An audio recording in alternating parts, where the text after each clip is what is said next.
think about obesity in India, most of us think of junk food, no exercise, or long hours at desk. But what if the real culprit is something you can't see and can't escape from? Hi, I'm Soumya, and this is the Federal's Quick Cleaners. New Lancet study shows toxic air is not just damaging our lungs and heart, it's also expanding our waistlines. Studies across India link long-term exposure to particle matter PM2.5 and PM10 with higher rates of overweight and obesity. Think of it this way.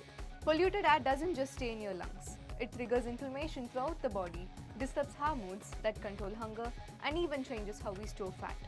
Doctors say pollution can also weaken lung function, making people less active.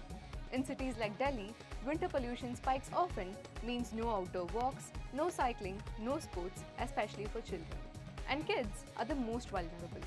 Early exposure to toxic air can alter metabolism and appetite, raising obesity risk later in life. That's why Delhi's children show far higher obesity levels than kids in cleaner cities like Mysuru or Kottayam.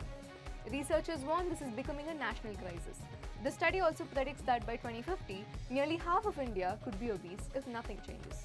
So what can we do?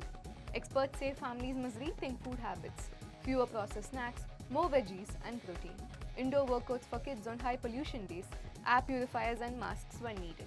But bigger solutions require cleaner cities, better public transport and stricter pollution control. Because India's fight against obesity isn't only about diet or lifestyle, it's also about the air we breathe every single day. For more such quick explainers, stay tuned with the Federal.